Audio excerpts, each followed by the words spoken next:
አራቱ የፍርድ ቀን ፈረሰኞች። በራእይ ኢየሱስ የመጀመሪያዎቹን 4 ማህተሞች ሲከፍት 4 ፈረሰኞች ዓለምን ለማናወጥ ይጋልባሉ። ራእይ 6 ከቁጥር 1 እስከ 8። የመጀመሪያው ማህተም በተሰበረ ጊዜ ሰማያት ትንፋሻቸውን ይዘው ነበር። ነጭ ፈረስም ብቅ አለ። ንጉሥ የመሰለው ጋላቢ በእጁ ቀስት ይዟል። አክሊሉ ግን ተሰርቋል፣ ፍላጻዎቹም አልቀዋል። የሰላምን ተስፋ እየሰጠ ጭቆናን የሚዘራ ለማዳን ሳይሆን ለድል የሚንቀሳቀስ በብርሃን የተመሰለ ውሸት። ከፈገግታው ጀርባ ያለውን መርዝ ያላወቁ ሕዝቦችም ይሰግዱለታል። ሁለተኛው ማህተም ሲሰበር ከሰማይ ሰማያዊ ደም ፈሰሰ። ሁለተኛው ጋላቢም ምድርን የሚሰነጥቅ ሰይፍ እያወዛወዘ በቀይ ፈረስ ብቅ አለ። ጦርነቱ በሰራዊት መሃል አይሆን በሕዝብ መሃል እንጂ። ሰላም ለምህረት ጀርባ ለሰጠው ዓለም እንደ ትዝታ ይሆናል።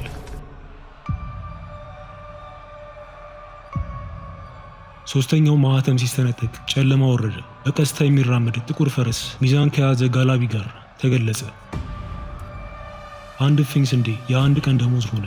ረሃብ በምድር ነገሰ። አራተኛው ማህተም ሲሰነጠቅ ሞትም እንደበሰበሰ ስጋ የገረጣ ፈረስ እየጋለበ መጣ። ስሙም ቸነፈር ነው። ከኋላው ገሃነም አፉን ከፍቶ ይከተለዋል። ከተሞች በወረርሽኝ ታነቁ። ተራሮች በመሬት መንቀጥቀጥ ፈራረሱ። ወንዞችም ወደ መርዝነት ተቀየሩ። የፈረሰኞቹ ሥራ ተጠናቀቀ። ውሸት፣ ጦርነት፣ ረሃብና ሞት፣ የሰው ልጅ አመፅ ሙሉ በሙሉ ታጭዷል። ሆኖም ፍጻሜው ይህ አልነበረም። ከግራጫው ፈረስ በስተጀርባ አምስተኛው ጋላቢ መጣ። ፈረሱ ነጭ ቢሆንም አክሊሉ ግን ውሸት አልነበረም። ይህን ትንቢት በራእይ 19 ከቁጥር 11 እስከ 16 በዚህ መልኩ እናገኘዋለን።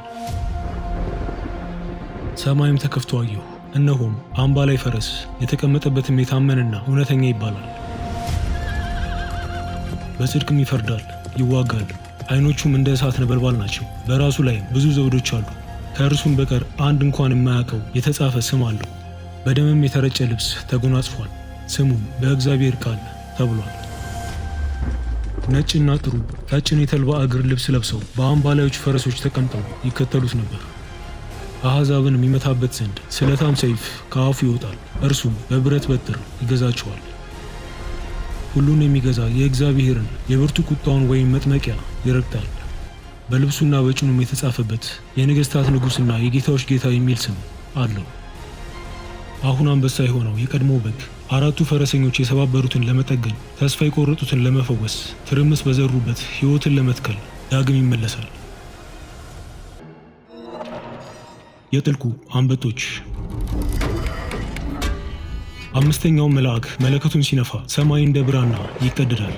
ከኤደን ገነት በላይ ዕድሜ ካለው ጥልቅ ጉድጓድ ከሆነ እስር ቤት በሚወጣው ጭስ ፀሐይ ትጋርዳለች። ከጥልቁ ጉድጓድ የሚወጡት ፍጥረታትም በመደበኛ ሰው ምናብ የሚሳሉ አይደሉም። የራእይ ነቢይ የሆነው ዮሐንስ በራእይ 9 ከቁጥር 1 እስከ 11 አንበጦች ብሎ ገልጿቸዋል።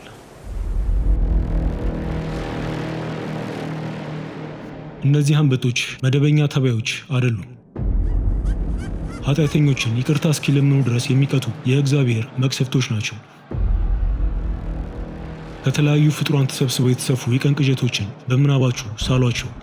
የሰው መልክ ቢኖራቸው ሰዎች አይደሉም። የማሰብ ችሎታቸውን የሚያንጸባርቁ ጭካኔ የተሞላባቸው አይኖች፣ በመርዛማ ንፋስ የሚውለበለብ ዞማ፣ ረዥምና ሐር የመሰለ ጸጉር፣ ተቆራርጦ የተደረደረ አጥንት የሚመስሉ የአንበሳ አይነት ጥርሶች፣ በብረት የተለበጠ የደረት ትጥቅ፣ እንደ ገሃነመ እሳት የሚያቃጥል መርዝ ያዘለ ጊንጥ የሚመስል ጅራት፣ የክንፎቻቸውን ድምፅ እንደ ጦር ሰረገሎች የሚያስተጋባ ነጎድጓድ ነው። ለ5 ወራት ያህል የአምላክ ማህተም የሌላቸውን ሰዎች በእነዚህ ፍጥረታት ይታደናሉ። የሚያድኑት ከባድ ቅጣት ለማድረስ እንጂ ለመግደል አይደለም። ቅጣቱን የሚቀበሉትም ሞትን ይለምናሉ። ሞት ግን በዚህ ወቅት ይርቃቸዋል። ሰብልና እጽዋት ባሉበት ይቆያሉ። ወንዞችም ሳይነኩ ይፈሳሉ። አለቃቸው በአንድ ወቅት ከሳጥኔል አጠገብ ሆኖ የዘመረው መልአክ አባአዶን በግሪክኛ አፖሊዮን የጥፋት ገዥ፣ የስሙ ትርጉሙ አጥፊው እንደማለት ነው። ሌሎች ደግሞ የሥርዓት አልበኝነት አክሊል የተሰጠው ጥልቁ ጉድጓድ ያፈራው ፍጡር መሆኑን ይናገራሉ። አንድ እውነት ግን ግልጽ ነው። ጥልቅና ጨለማው ገደል የሚከፈተው በእግዚአብሔር ፈቃድ ብቻ ነው። እነዚህ አንበጦች ለሚፈሩት በሞት ንፋስ የሚጋሉ የገሃነም ፈረሰኞች፣ የተለቀቁ ጋኔኖች፣ ለሚጠራጠሩት ወደፊት በሚካሄዱ ጦርነቶች የሚለቀቁ ኤአይ ሮቦቶች፣ ባዮ መሳሪያዎች ወይም የድሮን ሰራዊቶች፣ ለነቢዮች ደግሞ ምህረት ገደብ እንዳለው የሚያመለክቱ ማስጠንቀቂያዎች ናቸው። ይህ መለኮታዊ ስሌት እንጂ በአጋጣሚ የሚሆን መቅሰፍት አይደለም። ለእልህኞች በመርዝ የተጻፈ የፍቅር ደብዳቤ ነው። በቀኙ የቆሙት ለአንበጦቹ አይታዩ፣ የሚቀጡትም አመፀኞች ብቻ ይሆናሉ።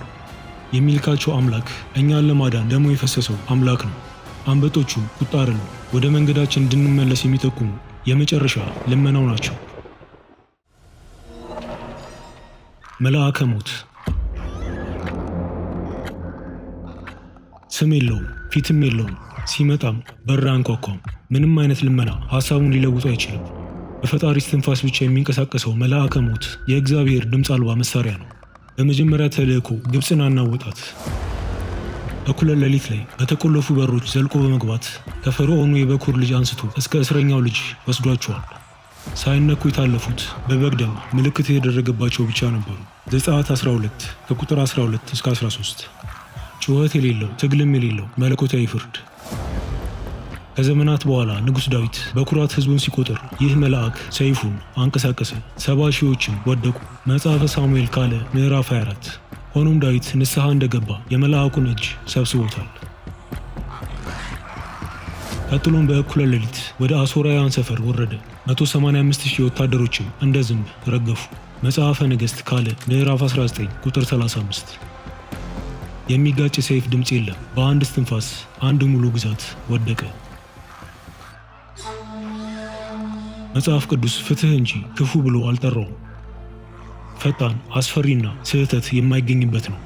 ለኃጢአተኞች ጥፋት እንደ አልዓዛርና እንደ አብርሃም ላሉ ቅዱሳንና ምዕመናን ደግሞ በምህረት የሚሰለጥን አጃቢ ሊሆን ይችላል። ሉቃስ 16 ቁጥር 24። ኃይሉ ሙሉ በሙሉ የእግዚአብሔር ነውና ስም የለውም። መልእክቱም አንድ ነው። ሕይወት ብድር ናት። መዝሙር 90 ቁጥር 3። ሞትም በር ነው። ዕብራውያን 9 ቁጥር 27። ከእግዚአብሔር ዓይን የሚያመልጥ ምንም ነገር የለም። ማቴዎስ 10 ቁጥር 29። ብዙዎቻችን ሞትን እንፈራዋለን። በሳይንስ ሕክምና በመታገዝም የሚመጣበትን ቀን ለማራቅ እንሞክራለን። በተለያዩ መዝናኛዎችም ራሳችንን እናዘናጋለን። በክርስቶስ ላሉት ሞት ይረክማል። መልአኩም የሚመጣው በጠላትነት ሳይሆን ወደ ቀጣዩ ሕይወት ለመጠቆም እንደ መሪ ነው።